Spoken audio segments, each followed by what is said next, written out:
Hey everybody, welcome back to BK's Bullets. Today we're talking about Batman, Death, and the Maidens.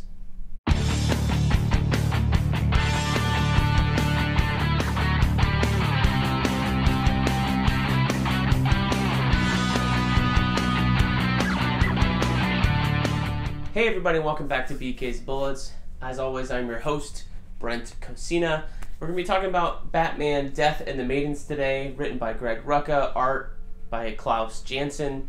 This is a 9-issue miniseries that came out in 2003, 2004, and this is the miniseries that introduced us into to Nyssa Al Ghul, who I guess is most famous for being on the Arrow show. I remember reading this book. I picked it up in singles from a con a number of years ago, I think in like the 50 or dollar bins or whatever. Read all 9 issues, thought it was a really cool Batman story, and then, you know, got rid of them when I sold all my single issues years ago. Probably 10, 11 years ago by now. Since then, I just reread it on my iPad. I bought it digitally during one of the Comixology's big like $5 sales, which they have all the time. You could probably pick this up right now. All their graphic novels are on sale in DC for like the next week or so. So if this video intrigues you, you could go check it out. But anyway, Batman, Death, and the Maidens is ultimately a good Batman story, but not a great one.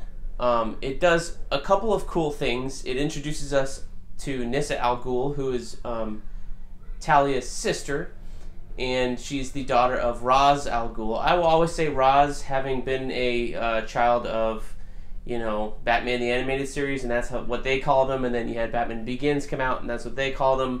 However, if you listen to Denny O'Neil or anybody that truly speaks Arabic, it's Raish Al Ghul or some sort of variation on that. Maybe the pronunciation is off, but we're going to call him Ra's because that's what I grew up listening to, so sorry. Who is Ra's Al Ghul? Who is Nyssa Al Ghul? Well, Ra's Al Ghul is a peculiar character in the Batman world because he's kind of like Batman's only pseudo-supernatural villain. Ra's Al Ghul is a man who's lived for 6-7 centuries who discovered this thing called the Lazarus Pit. And as such named after Lazarus in the Bible, it brings people basically back from the dead, or in this case sometimes even rejuvenates their body into their younger self. So if you go in as like a 98-year-old man, you're going to pop out a hot 25-year-old.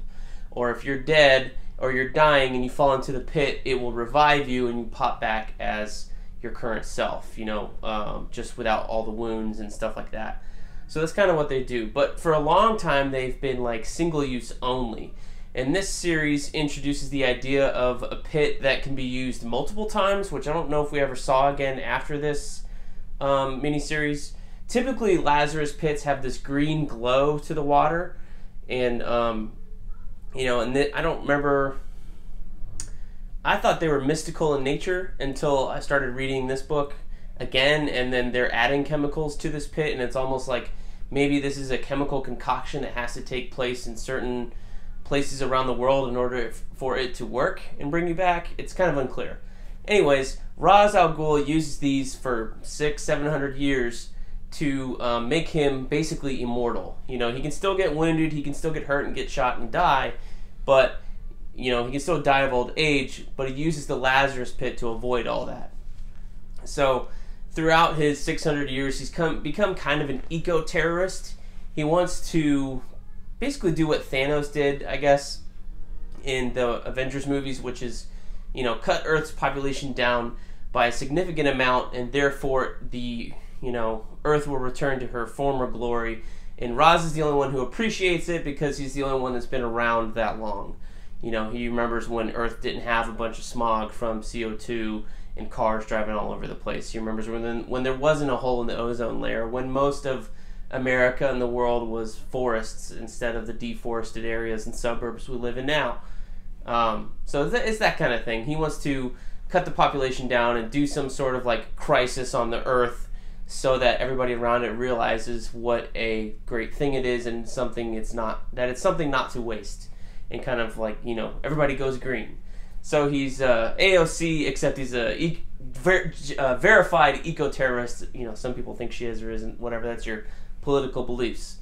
But anyway, so that's Ra's. So he has his daughter Talia, and she is the beloved to Batman. They have kind of a relationship. Talia is the mother of Damian Wayne, whom you might know in the comics right now. And up until this book, we didn't know she had a sister. This is the first time we introduced Nyssa Al Ghul. And it turns out Nyssa Al Ghul isn't like her long-lost sister, that they're from the same mother. No, Nyssa Al Ghul is an offspring of Ra's from hundreds of years ago in the 1700s. And, you know, he raised her, and then something happened to her, and then he gave her the use of the Lazarus pits, or taught her how to use them herself. So she is also, you know, over 100, 200 years old. And there's kind of a rift between Ra's al Ghul and Nyssa Al Ghul, because he leaves her in, you know, you'll find this out in the book, but leaves her somewhere where you don't want to be left. And she basically hates him for it after that. You know, she herself has her own family with children and grandchildren, great-grandchildren, and because of the time period, World War II, wink, wink, all these people die, and she gets mad at Ra's for not saving his family, his legacy, and he, you know, insists that is not his legacy. His legacy is to, you know, rebirth the earth kind of thing. So this book is basically, it's less of a Batman book and more of a Ra's al Ghul book, but they have to call it Batman in order for people to buy it.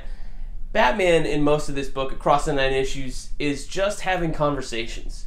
He's having conversations with Ra's al Ghul, he's having conversations with Nyssa Al Ghul, and he's having conversations / hallucinations with his mom and dad in the middle of these 9 chapters.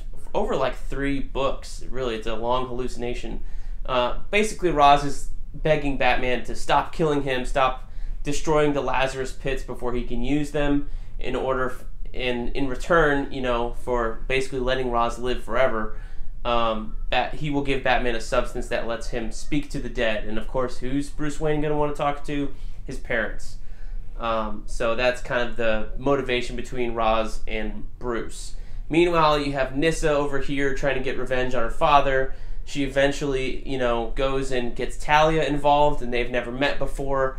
And there's this weird thing where they kind of become friends through a lot of pain and punishment.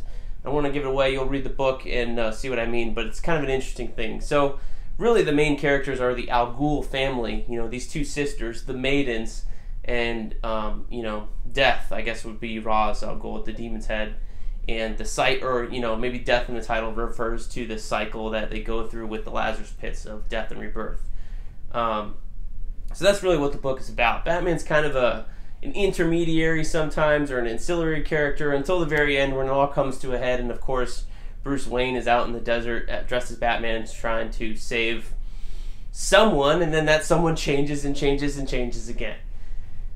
So it's a good Batman story. It's definitely a very good read. I mean, it's Greg Rucka, for crying out loud. He weaves a really good tale most of the time, and I think this is one of the stronger Batman. Like, it's really good standalone Batman tale. I do recommend you should read it. The problem is with this tale is that they kind of threw it away. I guess I was reading on Wikipedia because I didn't remember reading about Nyssa Al Ghul later on. Apparently I did, because I've read all the issues. She shows up in the 52 series with Cassandra Cain, and then she shows up in the 1 year later issue of Robin, like the first or second one, and, you know, she's basically cast off after that. So that is kind of a weird thing. So after all that, they kind of took her into the Arrowverse and made her like a real sister to Talia, and Nyssa was the first one you met. She was the really, really pretty girl, and then Talia was like the older sister. It was kind of weird. You know, I like the actress that played Nyssa in the Arrow universe. They made her character like lovers to Laurel Lance, the White Canary, basically.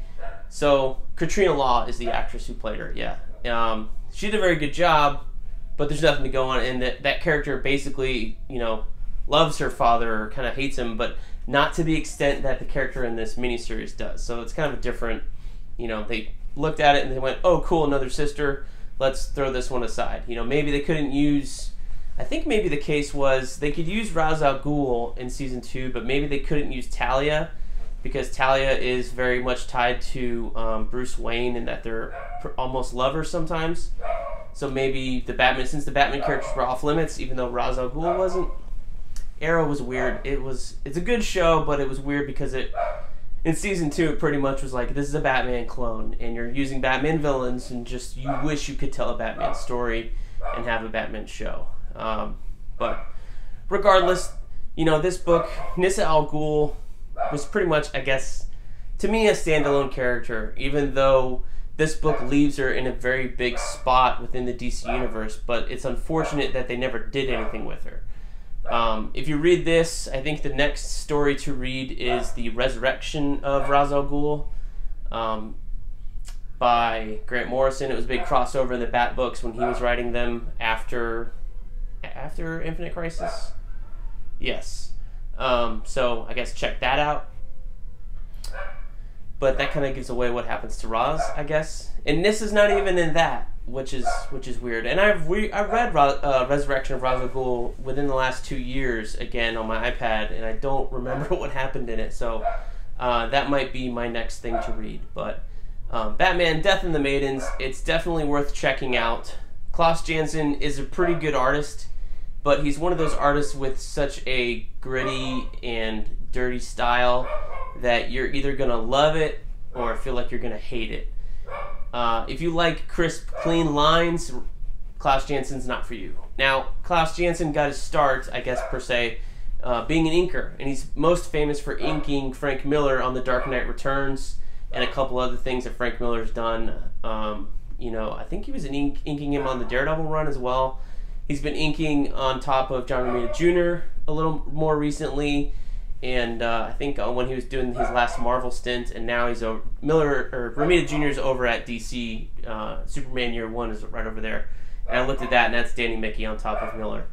So he's an artist who does a lot of inking, I guess, traditionally, and then when he finds the right thing or gets the opportunity, he does his own style.